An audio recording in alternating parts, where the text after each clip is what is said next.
Aleluia, diga Deus é bom. Há 15 dias atrás nós começamos a falar, essa palavra aí chamada conquistadores de cidades. E eu falei, não é? O primeiro versículo que eu citei foi sobre esse aí, Gênesis 22, 17. Deus falando para um homem de 100 anos, Abraão. Depois que ele obedeceu, Abraão, ele foi corajoso, não é? Deu o filho que ele amava, um filho Isaque, que ele esperou 25 anos. E Deus disse, porque você não tem nenhum outro Deus além de mim. Por isso que, irmãos, nós não podemos deixar nada ocupar o lugar de Deus no nosso coração. Se é um namorado, não pode ser mais importante do que Deus. Se é um emprego, se é um concurso, se é ganhar dinheiro, eu não sei o que pode ocupar o seu coração. Mas você tem que tirar tudo que queira roubar o lugar de Deus. Amar o Senhor tem que ser acima de todas as coisas. Amar o Senhor tem que ser nosso alvo principal. E quando Deus viu Abraão oferecendo a promessa dele, ele esperou 25 anos, o menino estava ali, já um rapazinho, e ele entrega para o Senhor, sobe no monte, quando ele vai matar a criança, o Senhor diz, não faça isso, não faça isso, agora eu sei que eu posso contar contigo, que o seu coração é totalmente meu, que você não permite nada ocupar o lugar que é meu no seu coração. Então, quando Deus viu que ele amava a ele, com todo o coração, Deus disse, você vai ser um conquistador de cidades. Só uma pessoa, e eu coloquei como primeiro ponto, só uma pessoa que ama Jesus com todo o coração, só uma pessoa intensa, só uma pessoa profunda, só uma pessoa extremamente obediente, só uma pessoa apaixonada, faz diferença, irmãos. Não é? E o versículo que eu citei, que eu amo mesmo de paixão, foi Atos 17, 6. E eu falei, vamos ler juntos esse versículo? Estes homens, vamos lá? Viraram? Agora estão aqui. Né? Na versão atualizada diz, não é, que esses homens que têm transtornado o mundo, chegaram também aqui. Eram homens apaixonados. Onde Paulo chegava, as cidades não eram mais as mesmas, porque ele chegava apaixonado, pregando o evangelho do reino. Esse foi o primeiro ponto. O segundo ponto que eu quero falar hoje, para você ser um conquistador de cidade, além de você ser apaixonado por Jesus, você precisa conhecer o seu chamado. Não ficou muito legal assim? Mas depois os meninos vão ajeitar para mim, né? Conhecendo o nosso chamado. Ninguém faz a diferença quando não sabe quem é. Primeiro você tem que saber quem você é. O que é que Deus quer de você? Para que você nasceu? Nós temos que ser apaixonados por Jesus, mas também você tem que saber para que você nasceu. Então, Paulo, ele escreveu aqui em Efésios 5:17. Vamos ler juntos? Não procedam imprudentemente, mas procurem descobrir e fazer tudo o que o Senhor quer que vocês façam. Paulo disse, olha, na versão atualizada, ele diz assim, tenham cuidado com a maneira como vocês vivem. Que não sejam insensatos. Efésios 5, de 15 a 17. Só li o versículo 17 na Bíblia Viva. Mas agora estou lendo na atualizada. Ele diz, tenham cuidado com a maneira como vocês vivem. Preste atenção, meu irmão. Como você está gastando sua vida. Que não sejam como insensatos. Pessoas sem entendimento. Mas sejam sábios. Aproveita ao máximo cada oportunidade. Olha, gente, tem oportunidade que não vem mais para nós. Tem oportunidade que você tem que agarrar. Eu estava falando para os irmãos que vão fazer o EFOL. Irmãos, eu não sei se o ano que vem vocês vão ter essa oportunidade. Agarra! É uma escola que vai mexer nas raízes e vai trazer muitas curas. É uma oportunidade que Deus dá. Então Paulo disse, olha, aproveite as oportunidades. Vocês estão com a oportunidade de fazer o EDD. Uma oportunidade de estar aqui, sexta-noite, sábado, toma banho logo de manhã, que você não vai tomar banho mais, só em casa de noite. Oh, aleluia. E se tiver jogo do Brasil, vamos torcer, então vamos suar. Então toma banho antes de vir, porque tu só vai sair daqui de noite, bem de noite. Se prepara, porque a coisa vai ser sobrenatural. Eu creio, porque Deus já liberou sobre nós uma nova unção, irmãos. Eu creio nisso. Quem crê comigo, diga amém. Então, aproveite essa oportunidade que Deus está lhe dando de experimentar algo novo do céu. Paulo disse, aproveite o máximo cada oportunidade que surge.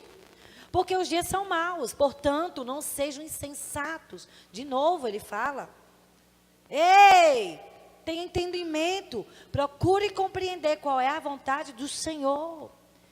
Então, ninguém vai tocar uma cidade, marcar uma cidade, ser revolucionador, mudar a história de uma cidade, se você não sabe nem para que você nasceu, nem quem você é. Você tem que conhecer o seu chamado. Todos nós temos um senso de destino. Cada um, crente ou não, sabe que há um propósito. Eu não estou aqui à toa. Quem crê nisso? Você está à toa? Não. Você só está vivo no dia que acabar o propósito, você morre. E tem gente que morre antes do tempo. A Bíblia diz que tem pessoas que morrem antes do tempo porque vivem uma vida desgraçada. No pecado, na miséria. Quem desonra pai e mãe, não vive muito tempo. O único mandamento que tem promessa é honrar pai e mãe. Honra teu pai e tua mãe, cuida bem deles, que você vai ter longa vida sobre a terra. Então, nós temos que, estar atentos. Meu Deus, para que foi que eu nasci? Eu não estou aqui à toa, há um propósito. E qual é, meu Deus? Paulo disse, busque compreender, procura compreender. Vai buscar o Senhor, para você entender para que você nasceu. Todos nós temos a necessidade, diga necessidade, de compreendermos o nosso destino. Para que nascemos? Precisamos discernir a nossa identidade vocacional. Quem Deus nos criou para ser. Você precisa descobrir essa identidade. Eu e você, a gente foi criado por Deus para fazer o bem, irmãos. Nos sentimos realizados quando abençoamos alguém. Quem sente uma alegria muito profunda quando você é uma bênção na vida de outra pessoa? Gente, é incrível como isso traz uma realização, sim ou não? Você fica tão feliz quando você sabe que Deus te usou para abençoar. Isso traz realização, porque nós somos criados para cuidar uns dos outros. Por isso que o Senhor chegou para Caim e disse, cadê teu irmão? Lá sou tu todo, meu irmão. Sei não. O Senhor estava dizendo, cuida do seu irmão. Cadê seu irmão? É para você cuidar dele, proteger ele. Então fomos criados para isso, para cuidar uns dos outros, amar uns aos outros, proteger uns aos outros, nos importar uns com os outros. Então nos sentimos profundamente realizados quando nós ajudamos outra pessoa a se sentir realizadas e felizes. Mas nós temos, que descobrir Deus. Então como que eu posso servir os outros? Precisamos saber qual é a maneira que Deus quer nos usar. Então, quero te dar uma dica aqui. Não se descobre o seu dom procurando dom.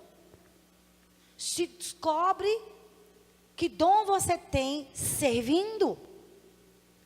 Ninguém descobre os dons e talentos que tem procurando. Como é que eu sei, meu Deus? Onde é que está? Onde é que está? Não. Se procura dons servindo. Se acha dons servindo. Se descobre qual o chamado servindo. Por exemplo, você pode... pastora, me coloque aqui. Aí eu digo, vai procurar a Ana. Aí você diz, eu quero ser voluntário para trabalhar com criança. Aí você está lá. Aí daqui a pouco você diz, meu Deus, não tem paciência nenhuma, eu vou matar as crianças. Então você não pode. Não é seu dom ficar ali. Aí, então não fica tomando conta de criança, porque você já descobriu servindo que não é lá. Aí você diz a pastora Keila, eu quero servir no Ministério da Atmosfera. Aí ela lhe coloca, aí você abre a porta e fecha a porta. Abre a porta e fecha a porta.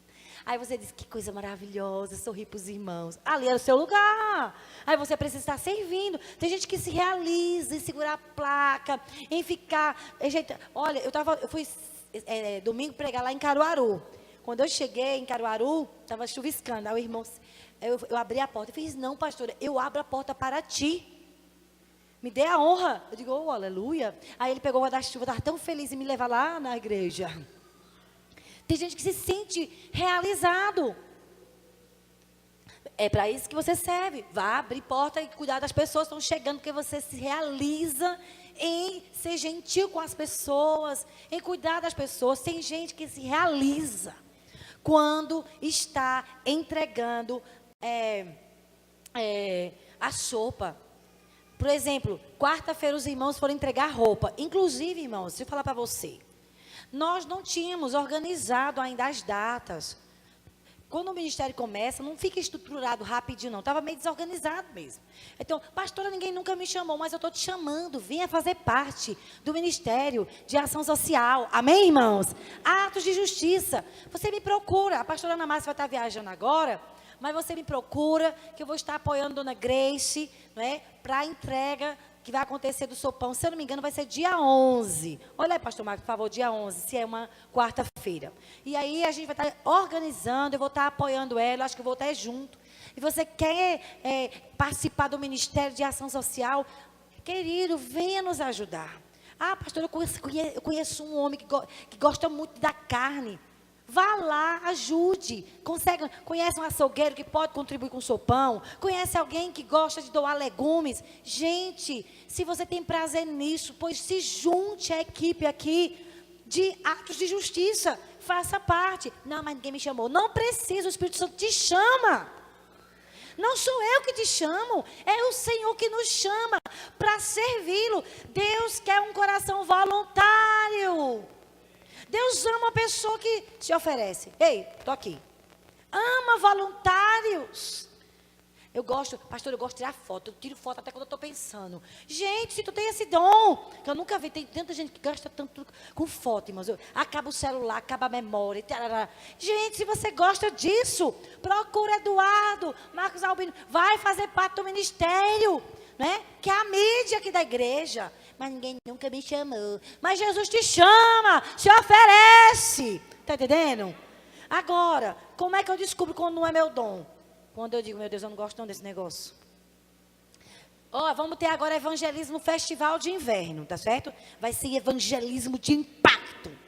Você gosta? Procura o pastor Márcio ainda hoje. Nós estamos fazendo a equipe que vai evangelizar lá no festival. Não, pastor, pelo amor de Deus, quando eu penso que não fui na barriga, eu fico com vontade até de vomitar, pastor, tão nervoso que eu fico. Não é seu dom, então não vai, irmão, entendeu? Ou então você diz, eu não sei se eu tenho esse dom.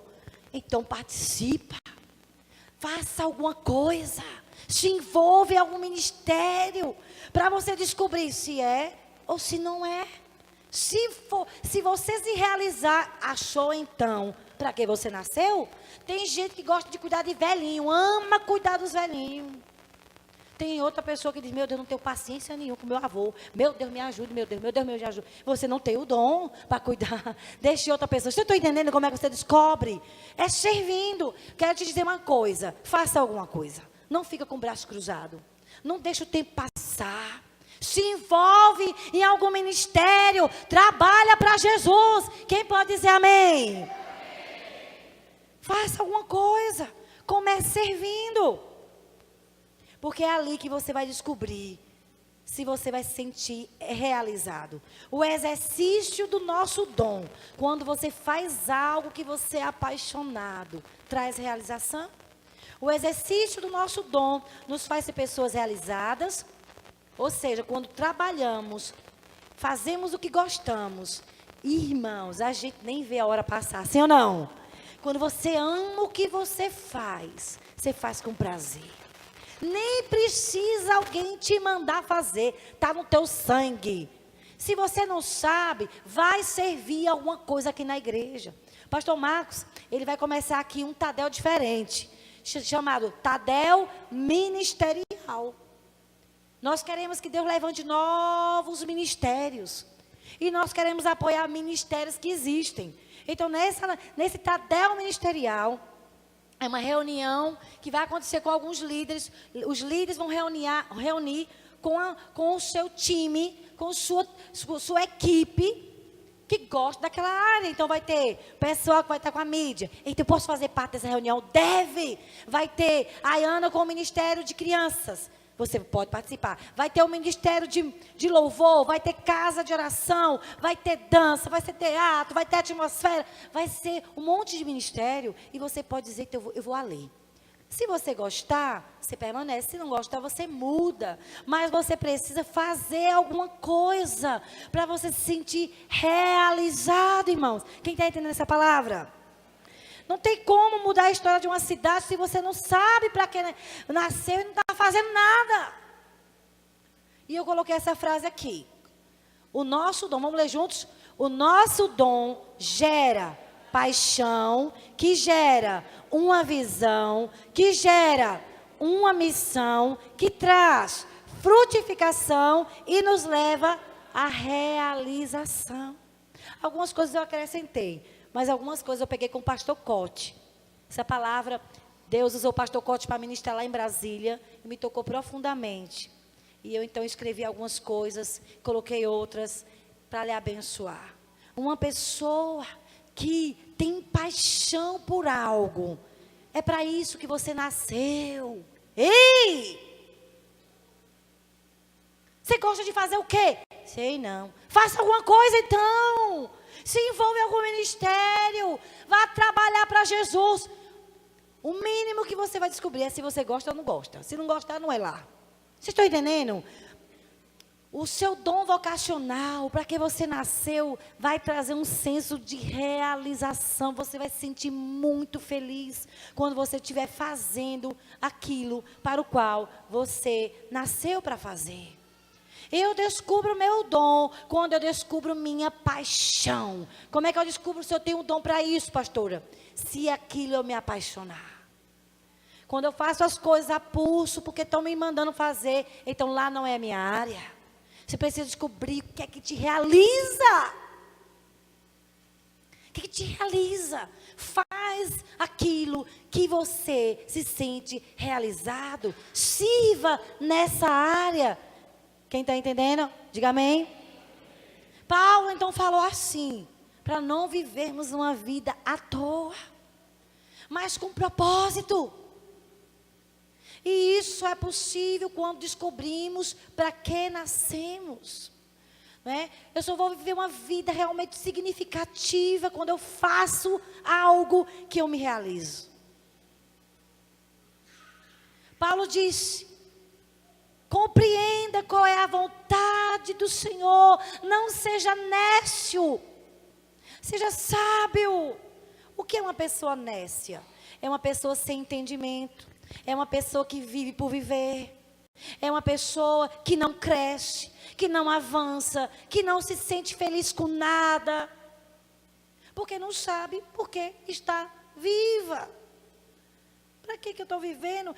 É muito frustrante quando a gente não sabe para que vive. Meu Deus. Agora eu quero te dar uma boa notícia. Deus pode te revelar. Jejua e ora. E Deus vai te mostrar. Gaste tempo meditando na palavra. Deus vai falar com você e vai mostrar o propósito pelo qual você existe. Quem já descobriu para que nasceu, se sente realizado. Tem um objetivo para viver. Não vive à toa. Não gasta tempo à toa. Sabe, irmãos, é a nossa responsabilidade. Diga, é minha responsabilidade. Descobrir o meu chamado. Não é responsabilidade de Deus. É sua responsabilidade. É você que tem que buscar. Paulo disse: busque compreender. Procure compreender. E sabe, só tem uma pessoa que pode revelar para que nascemos: quem nos criou. Quando você compra um objeto e você não sabe como usar o objeto, para que serve o objeto, você tem que ler a instrução do fabricante. Lá vai estar dizendo para que serve. Faça assim, é assim que funciona, serve para isso, serve para isso. Não é assim, irmãos? Então, Deus te criou e Ele tem a resposta para te dar. Você precisa gastar tempo buscando, mas quer uma dica? Não viva a sua vida à toa. Quem vive sem propósito é muito infeliz. Está na igreja, não tem razão de viver, vem para os cultos, sai de culto, nada muda. Agora, quer ser frutífero? Faça o que Deus lhe mandou fazer. Comece a servir. Existem alguns ministérios aqui na igreja, mas eu sei que Deus pode levantar muitos outros ministérios. E Deus pode começar com você, se você descobrir para que você nasceu. É nossa responsabilidade. Nós é que precisamos buscar a Deus para descobrir qual é a nossa missão da vida. Só nos tornamos conquistadores de uma cidade quando descobrimos como Deus quer nos usar. Então, querido, eu quero te desafiar esses dias a gastar tempo. Deus, como é que o Senhor quer me usar? De que maneira? Deus vai te mostrar. Mas faça alguma coisa enquanto Ele não te mostra. Trabalha, faz algo, porque Ele vai mostrando enquanto trabalhamos. Um carro parado não sai do lugar, irmãos. Olha que profundidade, hein? Um carro desligado, mas quando você liga o carro e ele começa a funcionar, você direciona ele para onde você quer. É necessário que você comece a trabalhar, servir em alguma área para você descobrir. Se não for, Deus vai te endireitar para outra coisa. Amém, queridos?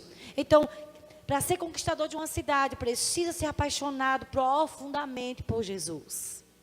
Não ter outros deuses no coração. Sempre colocar o Senhor como primeiro. Só uma pessoa assim, intensa, conquista uma cidade. Faz diferença. Mas, em segundo lugar, uma pessoa que compreende o seu chamado.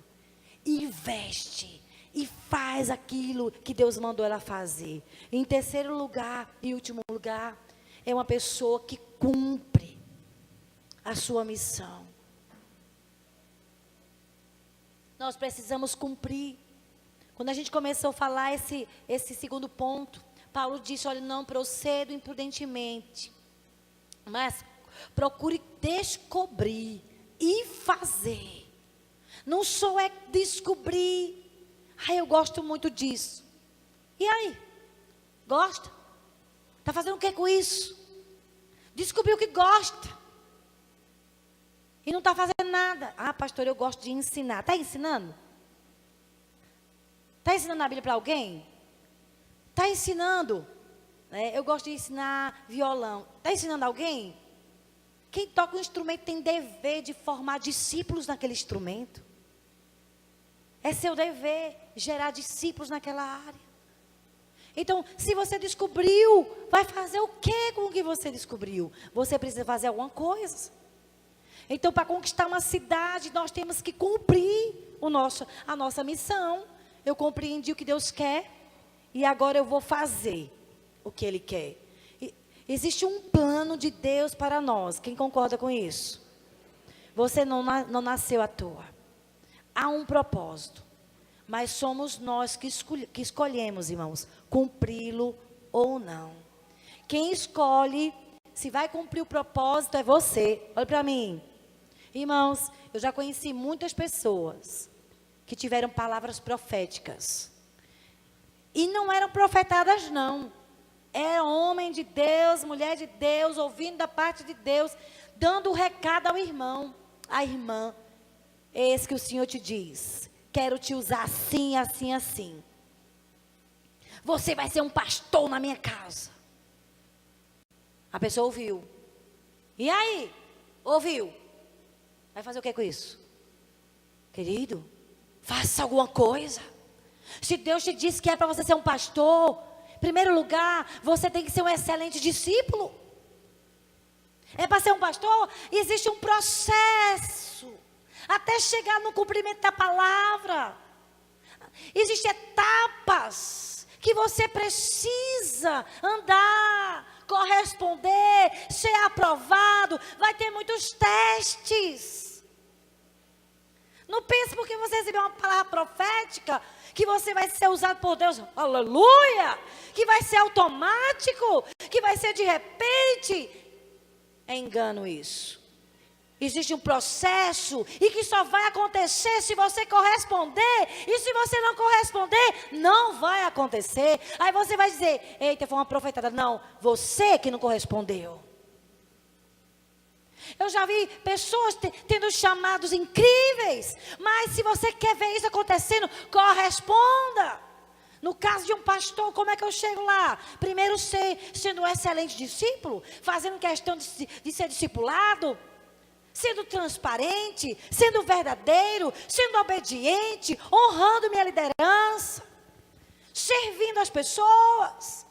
Então, quando eu sou um excelente discípulo e sou aprovado, então eu vou ser um excelente discipulador. Todo excelente discípulo gera excelentes discipuladores, porque nós geramos quem somos. É segundo a sua espécie. Se você é excelente, discípulos que você gerar, vai ser excelente. E porque você tem discípulos excelentes, eles vão crescer, e eles vão amadurecer, e vão se tornar discipuladores. E quando os seus discípulos se tornam discipuladores, você se torna um líder. E se você é um discípulo excelente, você vai ser um excelente líder. E porque você é um excelente líder, ama todo mundo, cuida de cada pessoa, você é tão cuidadoso. Quando alguém falta o culto, você liga imediatamente, irmão, o que aconteceu? Senti sua falta, estou doente, estou chegando aí, eu vou orar por você. E você é cuidadoso, vai fazer umas visitinhas nos irmãos, cuida das pessoas, Deus te observando como líder. Meu Deus, como Ele cuida. Não é Deus dizendo assim, não é? Eu estou dizendo, não. Aí Ele cuida tão bem. E aí Ele cuida tão bem dos discípulos que Ele consegue formar na sua célula outros líderes. E Ele envia outros líderes tão excelentes quanto Ele. Pessoas que amam as pessoas. Pessoas que se importam. Pessoas que vão atrás. Que liga. Que não desiste das pessoas. Aí Ele só gera discípulo de alto nível. Aí Ele enviou 3 discípulos de alto nível, gente que ama mesmo, que se importa, ele se torna um excelente supervisor. E ele é cuidadoso no seu setor, e ele vê aquela célula que não está crescendo, e ele vai ajudar o líder, que é meu filho que não está conseguindo, vamos fazer um jejum do meu filho, e ele vai ajudar aquele líder a romper a célula, e ele jejua junto com o setor, e faz comunhão, todo mês tem uma comidinha, me chama também que eu vou lá, para comer com você, aí está lá, é um excelente supervisor. Aí o que acontece? A supervisão começa a crescer. Daqui a pouco ele está gerando supervisores. E ele se torna o quê? Um pastor. Até chegar a ele se tornar um dia o que ele ouviu de um profeta. Ele teve que ser aprovado em várias etapas. E isso é quando você recebe uma palavra de Deus para ser pastor. E quando você recebe a palavra que você vai ser um grande empresário. Você vai ser usado, você vai ser, Deus vai te prosperar muito, e você vai dar muita oferta, porque Deus vai te enriquecer para você abençoar a obra de Deus. Você vai ser usado para sustentar muitos missionários, aleluia, mas ele só dorme até meio-dia, e não vai procurar emprego, e fica lá em crise, cadê o emprego, manda aqui, manda cá. Irmão, em nome de Jesus, faz alguma coisa. Começa um negócio, vende coentro da feira, já é uma boa empresa. E vai te vendendo um coentinho ali, vai nas casas vendendo coentro, e vai começar. Aí surge um negócio. E aquele negócio no começo você sacrifica tanto, e você luta. E daqui a pouco você vê gente que começou. Eu estava vendo, irmãos, eu e Marcos estava comendo ali, perto de Gravatar, né? Tem aquele rei das coxinhas. Você sabe como aquele rapaz começou? Vendendo coxinhas de um ônibus. Eu não conheço ele, mas ele vendia coxinhas em ônibus. Esse homem hoje, eu não sei onde tem rede das coxinhas, mas tem muitos lugares, irmãos. Porque ele tem prosperado. Eu não sei se ele é evangélico. Ele é evangélico? que Deus usa muito a vida dele para abençoar muitos irmãos. Porque dinheiro não é para você ser egoísta e ficar, eu sou rico, rico. É um rico miserável. Você tem que ser um rico que doa para as pessoas, generoso, vem um pobre, cuida dos pobres. Amém, irmãos? Você sabia que até para enriquecer uma pessoa, Deus não enriquece ninguém à toa? Ah, meu irmão, para Deus enriquecer uma pessoa, é para aquela pessoa ser generosa. Não é para você se perder. Tem gente que se desvia por causa de dinheiro. Eu não posso mais para a igreja, estou aqui resolvendo meus negócios. Vai falir. Está botando as coisas em primeiro lugar, as coisas do mundo. Há um propósito para Deus te fazer prosperar. Há um propósito para você ser usado por Deus. É verdade, irmãos. Eita, pastor, tu falou, me precisa falir? Não. Só se você estiver botando ela em primeiro lugar. Porque Deus não divide a glória dele com ninguém. Mas há um propósito quando Deus quer usar. Sabe, irmãos, as nossas vidas. Ser rico é um dom de Deus, sabia disso? É Deus que dá a você inteligência para adquirir riquezas. Mas há um propósito, que você seja um homem usado pelo Senhor. Nós ouvimos falar de um homem, é Rick Warren, né, Marcos? Que ele fez uma vida com propósito. Aquele homem, Deus fez ele ser tão próspero, que ele dá 90% do que ele ganha, ele vive com 10%. Irmão, sou uma pessoa generosa, porque a nossa tendência é ser avarento, miserável. Quanto mais tu ganha, mais eu não posso dar um centavo, não. Estou muito apertado. E quanto mais ganha, mais quer, nunca tem. Ai, Deus não pode usar uma pessoa para mudar a história de uma cidade, gente avarento. Deus usa gente generoso. Generoso. Quem é generoso prosperará. E esse homem, ele vive assim. Eu digo, meu Deus, que coração tão generoso. Por isso que é conhecido no mundo inteiro. Em tudo que Deus colocar em você, em um dom, é para você servir o reino de Deus. Essa é a vontade do Senhor, que você sirva ao Senhor, sabe? O que você vai fazer com o que você descobriu de dom? O que você vai fazer? Você tem que fazer alguma coisa. Mas sabe de uma coisa? Somos nós que determinamos o nosso futuro. Diga, sou eu que determino o meu futuro. São as nossas escolhas, irmãos. A sua atitude hoje vai determinar a sua altitude.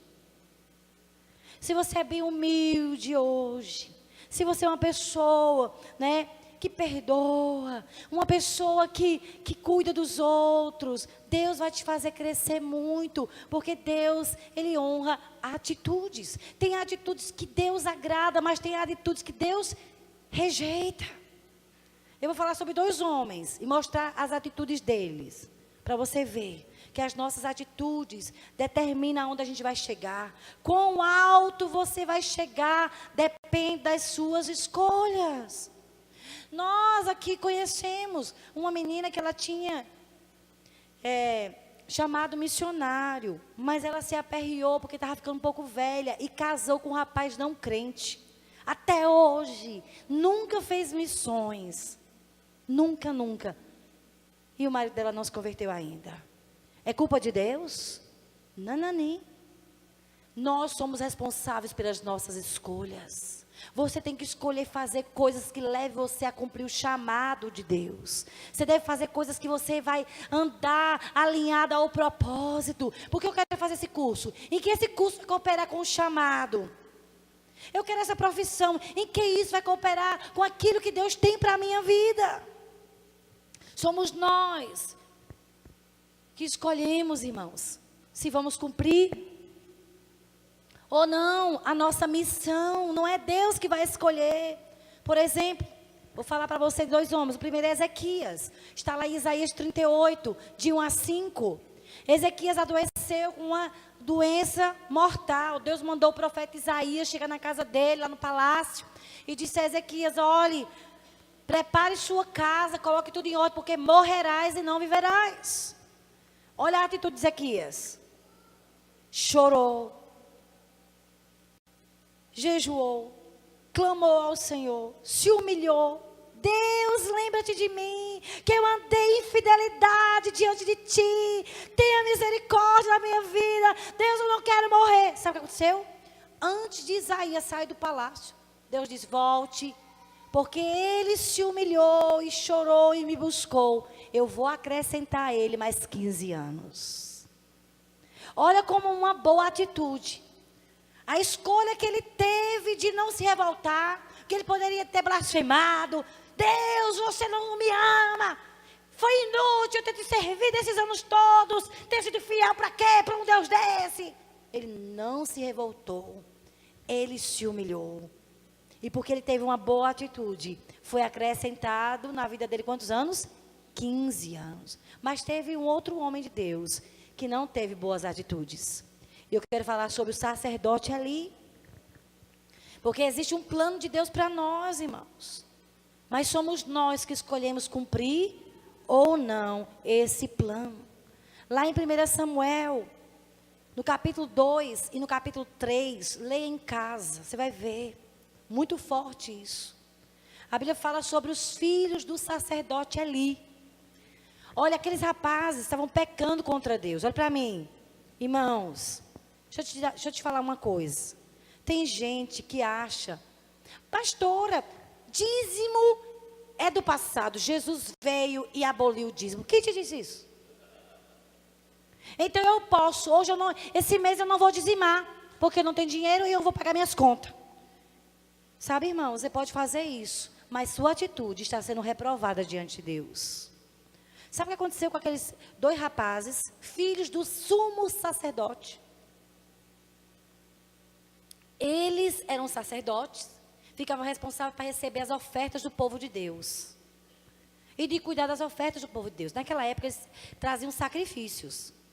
Sabe o que eles faziam?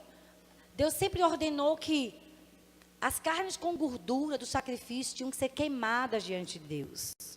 Eles se achavam no direito de pegar o que era de Deus para eles mesmos. Não, me dê aí essa carne. Não, mas tem que queimar. Não, eu quero essa carne mesmo, porque é para mim.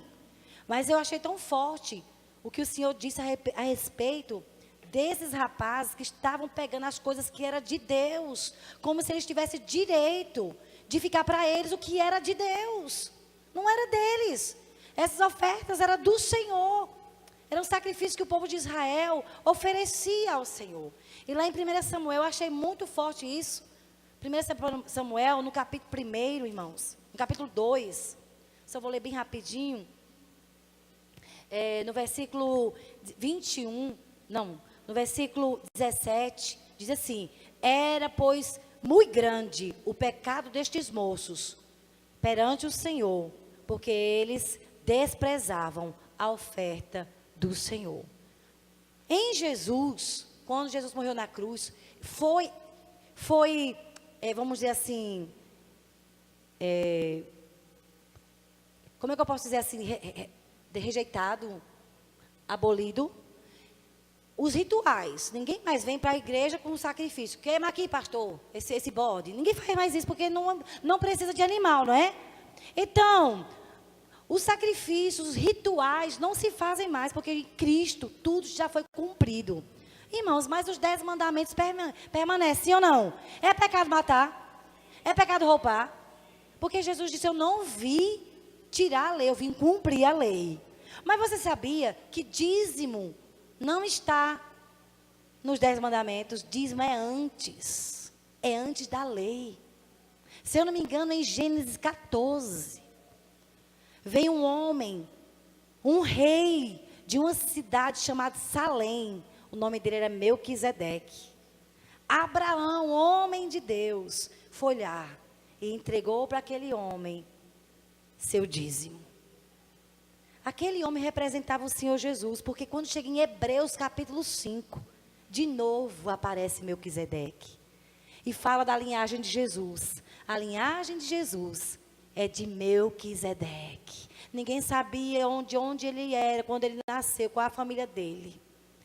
E estava representando o Senhor. Então, dízimo é antes da lei.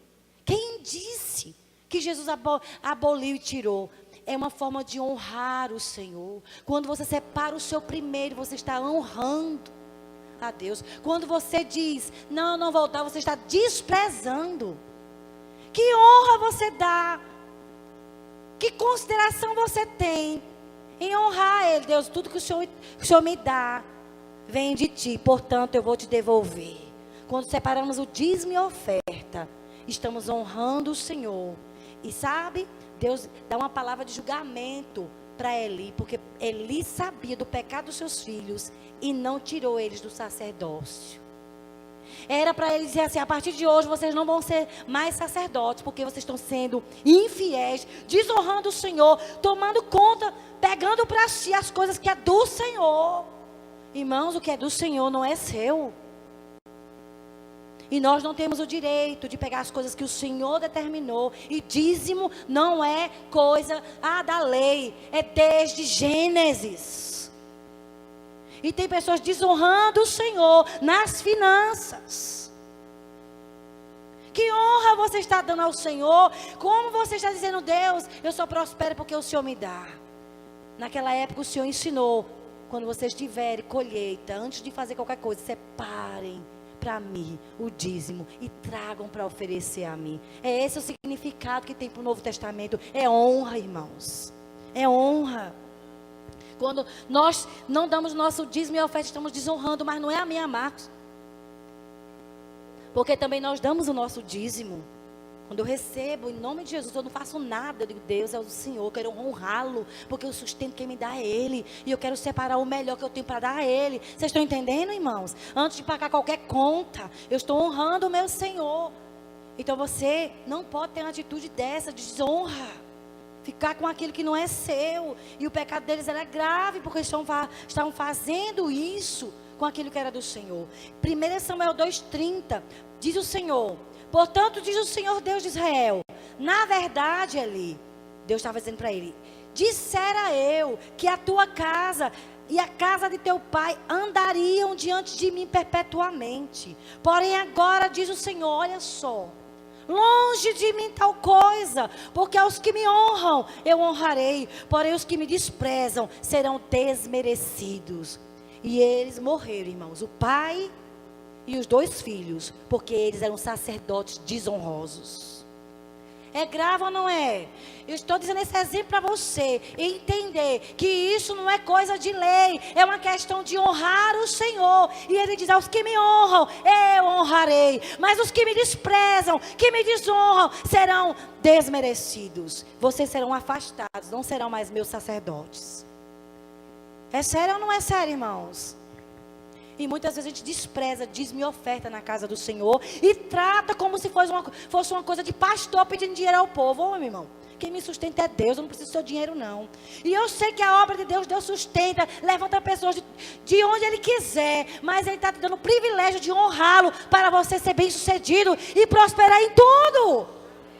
Portanto, não sejam infiéis, sejam pessoas que honram ao Senhor. Dizimar é honra. E aos que honram, me honram. E ele foi bem enfático: eu te falei que você ia me servir perpetuamente, seus filhos e sua descendência. Mas porque você tem permitido seus filhos me desonrarem, tomando o que é meu, longe de mim tal coisa, a partir de agora você não vai ser mais sacerdote. E um dia morreu os 3 de uma vez só, porque Deus estava dizendo que eles estavam sendo disciplinados. 1 Samuel 3,13, olha o que o Senhor disse: eu lhe tinha dito que eu julgaria sua família para sempre, por causa do pecado dos seus filhos, do qual ele tinha consciência que era errado. Seus filhos fizeram coisas desprezíveis e ele não os puniu. Deus já tinha mandado avisar: corrija os seus filhos, diga a eles que parem com isso, que se consertem, que me honrem. Mas ele não fez isso, não tirou eles como sacerdotes, e por isso veio punição. Irmãos, isso não é coisa da lei.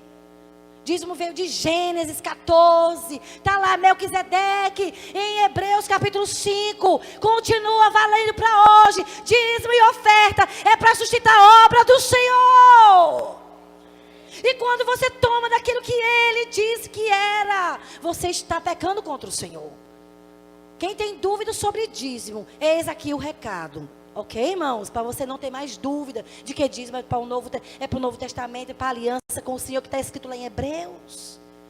Dízimo que Abraão deu. Jesus veio da linhagem de Melquisedeque. Melquisedeque recebeu o dízimo de Abraão. É uma forma de Deus nos abençoar. E de Deus dizer assim: eu quero que vocês me honrem. E por causa disso, eles perderam o propósito. Sabe, Deus nos dá palavras proféticas ao nosso respeito, mas nós é que escolhemos cumprir ou não a sua vontade. É nossa responsabilidade cumprir o que está no coração de Deus para nós. E tem pessoas que recebem palavra profética, mas não fazem nada ao respeito, não correm atrás para fazer a sua parte. E espero que Deus faça tudo por elas. Deus não vai fazer aquilo que é sua parte você fazer. Quando Deus usa uma pessoa para falar sobre uma palavra profética, Deus não está dizendo, eu vou fazer por ti, meu filho. Não, Deus está dizendo, eu desejo isso para você. Ele está mostrando a vontade dele. Agora é sua parte procurar fazer o que ele quer. Se é para você ser um médico, então vai estudar bem muito, faça vestibular, passe no Enem, fique lá os 6 anos, cumpra com os requisitos e você vai se tornar um médico, vai servir o Senhor em missões, mas você não vai ser médico assim, a partir de hoje médico. Você tem que fazer aquilo que o Senhor está te mandando, mas você tem que andar no caminho que vai fazer você se tornar. E tem pessoas que não fazem a parte delas e querem ver cumprido o chamado do Senhor. Se em coisas pequenas você foi infiel, como aconteceu com Eli, perdeu a herança do Senhor por causa de infidelidade nas coisas do Senhor. A gente também perde, irmãos, quando a gente não anda em obediência. Quando a gente sabe o que é para fazer e não faz. Se você sabe o que Deus quer para você, faça. Não seja negligente. Faça aquilo que o Senhor está te mostrando e faça bem feito. Quem está entendendo, diga amém. Nós precisamos entender que há processos na nossa vida. Existem processos que nós vamos passar. Vai acontecer situações para lhe testar. Mas é necessário que você faça a sua parte. Sabe, o apóstolo Paulo só foi esse grande homem que revolucionava cidades, porque ele compreendeu a vontade do Senhor. E ele fez a vontade do Senhor. Lá em Gálatas capítulo 1, 15 e 16, diz, quando porém é o que me separou, antes de eu nascer, me chamou pela sua graça. Aprove revelar seu Filho em mim, para que eu pregasse entre os gentios, sem demora, sem detença. Eu não consultei carne nem sangue, mas eu fui. Quando Paulo, ele soube que Deus queria que ele fosse apóstolo dos gentios, ele não perdeu tempo. É isso que o Senhor quer? Ele então foi fazer o que Deus queria. A minha pergunta é, você está fazendo o que Deus quer? Não, pastor, eu nem sei o que Ele quer. Então vai gastar tempo buscando. Enquanto você não sabe, faça alguma coisa. Sirva em algum ministério. Ajude na sua célula. Então, Paulo só se tornou um homem. Hoje nós ouvimos falar sobre o apóstolo Paulo. Se tornou um homem de relevância. Porque ele estava fazendo o que Deus mandou ele fazer. Olha essa frase. Só seremos relevantes quando estivermos atuando no nosso chamado. Nós só vamos ser conquistadores de cidades quando estivermos fazendo o que Deus nos chamou para fazer. Cada um de nós deve fazer a sua parte. Por isso não se compare com ninguém. Cada um tem um chamado. Faça você a sua parte. Conheça a vontade do Senhor. Olha a dica. E seja excelente. Nós temos ouvido muito isso. Se você sabe que Deus quer te usar como empresário, como homem de negócios, se é como um gerente, se é como um advogado, se é como um juiz, seja lá a área, como profissional, Deus quer te usar, seja excelente nisso. Estude, faça cursos, porque só os excelentes são relevantes. Seja excelente. Os outros vão pedir a você ajuda, me ensine também. Quem está entendendo isso? Só gente excelente faz diferença. Por isso, se você é um mecânico, faça um curso de mecânica. Se torne excelente.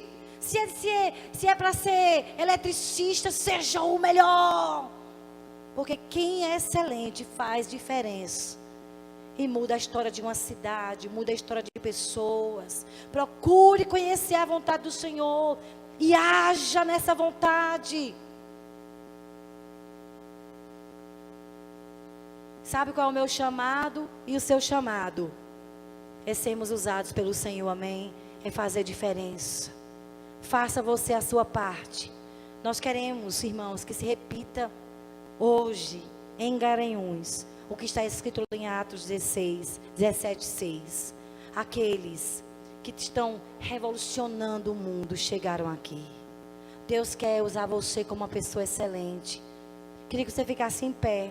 Eu vou orar por você nessa hora, para que você possa descobrir o seu chamado. Só uma pessoa que é apaixonada por Jesus, só uma pessoa que sabe para que nasceu, só uma pessoa que atua no seu chamado, só uma pessoa que faz aquilo que o Senhor mandou fazer, só uma pessoa que se torna excelente naquilo que sabe qual é a vontade do Senhor, faz a diferença. Coloque a mão no seu coração. Eu não sei se você sabe por que você nasceu, para que você nasceu. Feche os seus olhos aí no seu lugar. Mas sabe de uma coisa?